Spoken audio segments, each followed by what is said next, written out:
Bonjour, comme tu vois, je suis encore à l'infirmerie.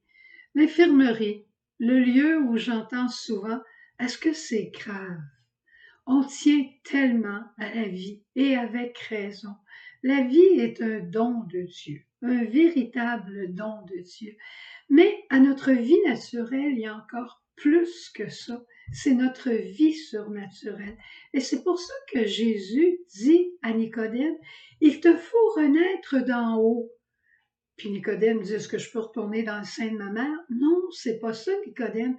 Il te faut renaître dans la vie de l'esprit. La vie de l'esprit qui nous donne de la joie. La vie de l'esprit qui donne direction à notre vie.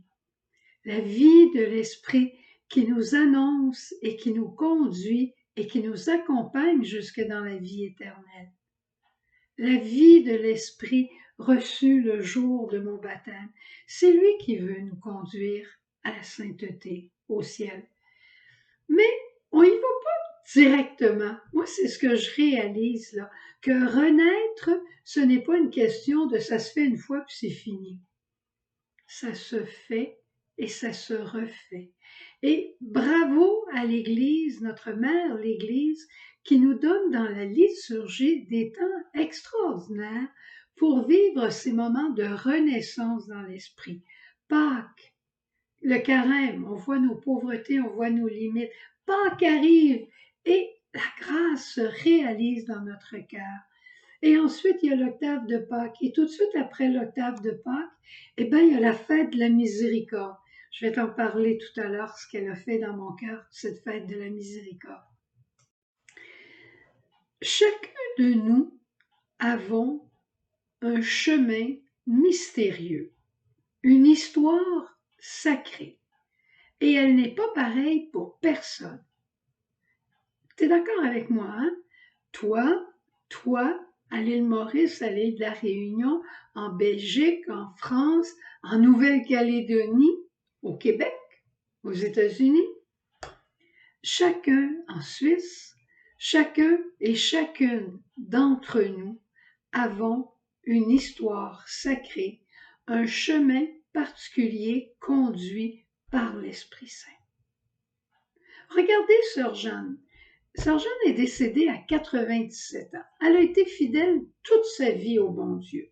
Et elle chantait « Non, jamais, jamais je ne regretterai de m'être livrée à l'amour ». 97 ans de fidélité. Magnifique. C'était son chemin. Un autre chemin plus court, ma très chère Sœur Faustine. 33 ans. Le Seigneur lui apparaît, la Vierge lui apparaît. Elle vit des moments de renaissance, elle aussi, à l'esprit. Et qu'est-ce qui se passe? Le Seigneur lui demande plein de choses. Elle fera ce qu'elle peut, mais elle ne réalisera pas tout. Sa communauté va se réaliser après sa mort. La communauté que le Seigneur lui demande de fonder en lui donnant la règle puis tout ça. On a un autre, Jacques Fesch, que j'aime beaucoup. Jacques Fesch est un meurtrier. Il est mort en prison.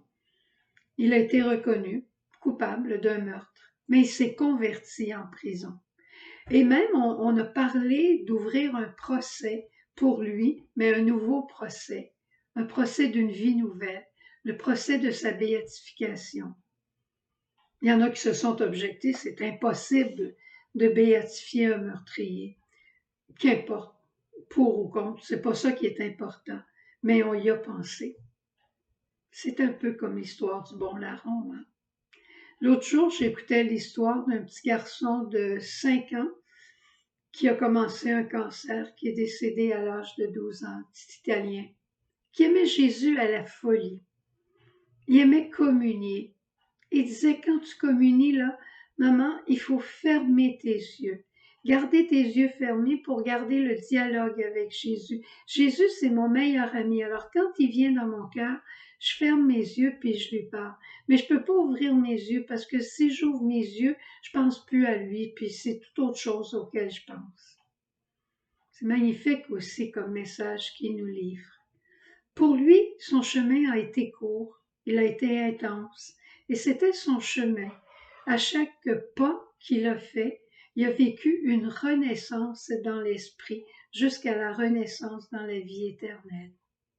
Moi, je peux dire qu'à la fête de la miséricorde, à travers le sacrement du pardon, l'Eucharistie, l'homélie, les temps de prière, il y a un aspect dans la vie de Jésus que j'ai toujours beaucoup contemplé.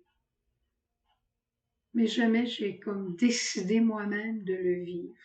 Ça me semblait tellement hors de ma portée que je le regardais, je le contemplais, je trouvais ça magnifique. Et cette année, Jésus m'a dit, c'est à ton tour, permets-moi de le vivre en toi. Et j'ai dit oui tout de suite, et ça a été un grand bonheur de penser que je pourrais peut-être faire comme Jésus. Imagine-toi, ça fait 40 ans que je regarde ce Jésus-là qui me séduit. 40 ans, plus que 40 ans, mais 40 ans que cet aspect dans la vie de Jésus me séduit. Et j'ai jamais décidé, avec ma tête, de le vivre. Mais là, Jésus est venu m'inviter dans mon cœur et j'ai dit oui, évidemment. Alors, qu'est-ce que tu penses? Si on continuait de regarder ensemble Jésus et on essayait de vivre comme lui, c'est une manière de renaître d'en haut. On va rencontrer nos pauvretés, on va rencontrer des échecs. Eh bien, on les donnera la miséricorde au sacrement du pardon et on recommencera humblement notre histoire d'amour avec le bon Dieu. Mais demandons l'Esprit Saint. Et pendant ce temps d'adoration qui va suivre le message, demandons l'Esprit Saint. C'est lui qui vient ponctuellement nous permettre des moments de renaissance dans la vie de l'Esprit, dans la vie d'en haut. Et un jour, on renaîtra éternellement. Au revoir. À demain. De se retrouver maintenant pour un petit temps autour de toi, toi qui es la source de l'amour. Et je te remercie maintenant de nous envoyer en mission, de remplir nos cœurs pour qu'on puisse manifester ces gestes d'amour au quotidien. Et on veut commencer par ce signe de la croix, Jésus, parce que c'est le plus grand signe de ton amour. Au nom du Père et du Fils et du Saint-Esprit. Amen. Soyons porteurs de l'amour, visage du Père, visage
Seigneur, on aime ça, avoir ta bénédiction chaque fois qu'on vient s'adorer, prier devant toi. Alors, Seigneur t'envoie en mission. Autrefois, les 72, c'était nos ancêtres qui sont partis. Jésus avait dit, guérissez les malades, chassez les esprits mauvais, et allez. Ils sont partis, puis ils sont venus tout heureux d'avoir vu les merveilles que le Seigneur avait faites, comme pour les apôtres. Alors, il t'envoie en mission. À travers la bénédiction, je vais demander que le Seigneur t'accorde les mêmes choses que les 72 premiers qui sont partis en mission, afin que tu reviennes tout heureux ou heureuse d'avoir vécu les mêmes événements que les apôtres, la même voie, que les disciples ont vécu cette semaine-là. Au nom du Père et du Fils et du Saint-Esprit. Amen.